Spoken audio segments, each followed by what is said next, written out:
उत्तराखंड सरकार ने शिक्षकों की नेतागिरी पर पूरी तरीके से नियंत्रण स्थापित कर लिया है। कभी सरकार को अपनी ताकत के बल पर झुका देने की ताकत रखने वाले शिक्षक संघ के नेता इन दिनों शांत बैठे हैं।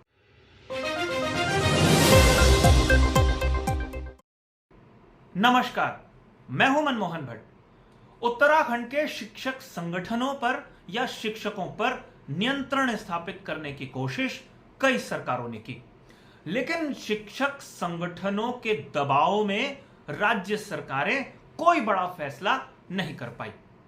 शिक्षकों की नेतागिरी इस कदर उत्तराखंड की राजनीति में हावी है कि जब शिक्षक संगठन किसी मसले पर एकजुट होकर आवाज उठाता है तो राज्य सरकार बैकफुट पर चली जाती थी। लेकिन पुष्कर सिंह धामी की सरकार ने शिक्षा मंत्री डॉक्टर धन सिंह रावत के रहते हुए शिक्षकों की नेतागिरी पर पूरी तरीके से नियंत्रण स्थापित कर लिया है। पुष्कर सिंह धामी और खुद शिक्षा मंत्री धन सिंह रावत इन शिक्षकों की ताकत को जानते हैं, इनके कैंपेन को वो जानते हैं। लेकिन इस बार पुष्कर सिंह धामी की सरकार ने एक महत्वपूर्ण फैसला लिया था। फैसला यह था कि कोई भी शिक्षक नेता, कोई भी शिक्षकों से जुड़ा हुआ संगठन सरकार के खिलाफ विपरीत या प्रतिकूल टिप्पणी नहीं करेगा, ना ही मेन स्ट्रीम मीडिया में और ना ही सोशल मीडिया में। इस फैसले का विरोध दबी छिपी जुबान में तो हुआ, लेकिन खुलकर किसी शिक्षक ने या शिक्षक संगठन ने विरोध नहीं किया। आमतौर पर यह परिपाटी होती भी है कि अपनी सरकार के क्रियाकलापों पर कोई सरकारी कर्मचारी या अधिकारी प्रतिकूल टिप्पणी नहीं करता। यह एक सामान्य शिष्टाचार भी माना जाता है और प्रोटोकॉल भी यही कहता है।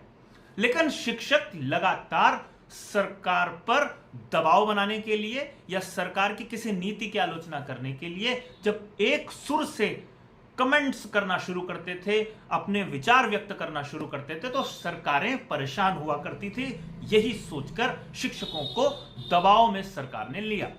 लेकिन शिक्षकों को ऐसा लगने लगा था कि सरकार कोई बड़ा फैसला नहीं लेगी। लेकिन इस बार शिक्षक और शिक्षक संगठन दबाव में आ गए हैं। सरकार ने पूरी तरीके से शिक्षकों को या संगठन को घेर लिया है।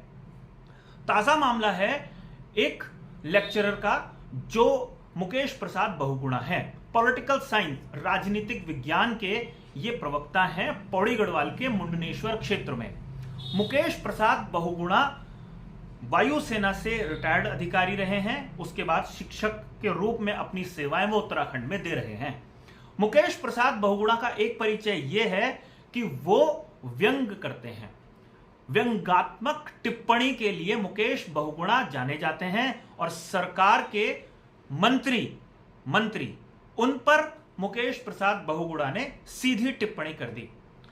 एक बयान किसी समय डॉक्टर धन सिंह रावत का वायरल हुआ था, करीबन 2-3 साल पहले की बात है। उन्होंने कहा था कि बादलों को नियंत्रित करने के लिए अब एक ऐप आ गया है। जाहिर सी बात है, मंशा शायद ये रही होगी कि जहां ज्यादा बारिश होगी उसके बारे में तकनीक उपलब्ध है और वो जब पता चल जाएगा तो उस इलाके में अलर्ट किया जा सकता है, वहां पर छुट्टी की घोषणा पहले की जा सकती है। इस तरीके की शायद कोई मंशा धन सिंह रावत साहब की रही होगी। लेकिन जो जबान स्लिप हुई तो वो बयान वायरल हो गया, जिस तरीके से बयान वायरल होते हैं। अब कई लोगों को कमेंट करने का मौका धन सिंह रावत पर अब दोबारा से मिल गया, क्योंकि बरसात का मौसम चल रहा है।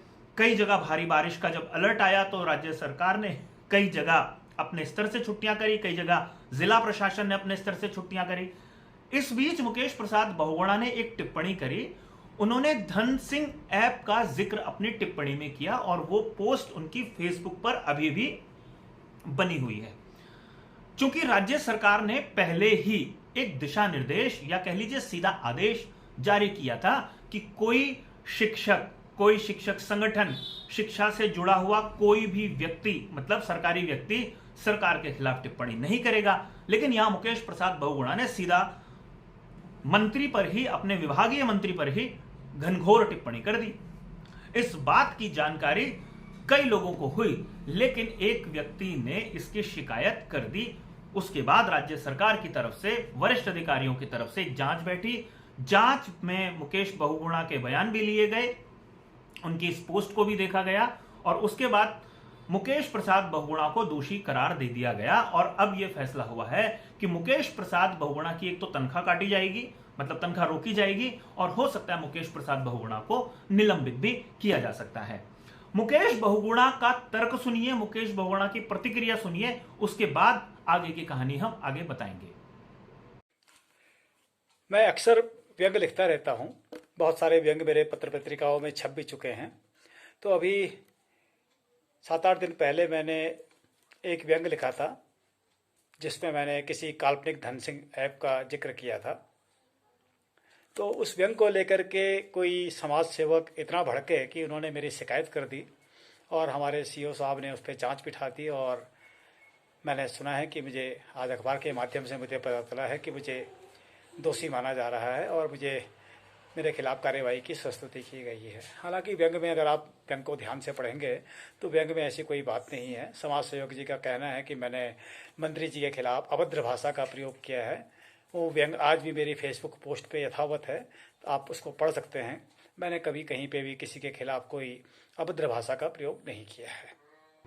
तो आपने सुना मुकेश प्रसाद बहुगुणा की ये प्रतिक्रिया क्या है। वो अपनी सफाई तो नहीं दे रहे हैं, लेकिन वो बता रहे हैं कि संविधान ने उनको एक अधिकार दिया है, आजादी बोलने की है, इसलिए वो कमेंट्स करते हैं और व्यंग करते हैं। व्यंग से किसी को ठेस अगर पहुंच रही है तो ये बात शायद मुकेश प्रसाद बहुगुणा नहीं समझ पाए और अब उन पर कार्रवाई राज्य सरकार क्या करेगी वो देखने के लिए हम कुछ समय, कुछ घंटे, कुछ दिन इंतजार कर सकते हैं।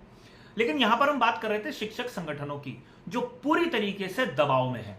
उनकी वीरता कई बयानों में हमने देखी, जो सोशल मीडिया में उन्होंने दिए, मुकेश प्रसाद बहुगुणा के समर्थन में दिए, या कई अखबारों में हमने जो है शिक्षक संगठन उनके बयान देखे, लेकिन उनकी कोई एक्टिविटी, उनका कोई विरोध प्रदर्शन, विरोध करने का सुर, विरोध करने का तरीका दिखाई हमको नहीं दिया।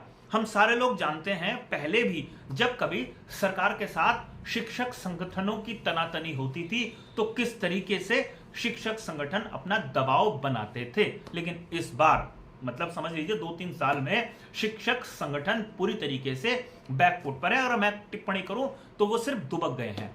मुकेश प्रसाद बहुगुणा सिर्फ एक शिक्षक नहीं है, वो शिक्षक संगठन के प्रतिनिधि के रूप में भी काम कर चुके हैं, पूर्व उपाध्यक्ष हैं माध्यमिक शिक्षा संगठन के। शायद अगर ऐसे नेता पर कोई गंभीर कार्रवाई राज्य सरकार करती है और शिक्षक संगठन बैकफुट पर आके बैठा हुआ होता है तो इससे अंदाजा लगता है कि सरकार अपनी मंशा में कामयाब हो गई है। शिक्षकों को उसने पूरी तरीके से नियंत्रित कर लिया है। अब कोई शिक्षक सरकार की किसी नीति की आलोचना नहीं कर पाएगा। अब यह देखना काफी महत्वपूर्ण होगा कि भविष्य में किस दिशा में शिक्षक अपनी कार्रवाई करेंगे और सरकार कितना नियंत्रित शिक्षकों को और शिक्षक संगठन को कर पाएगी।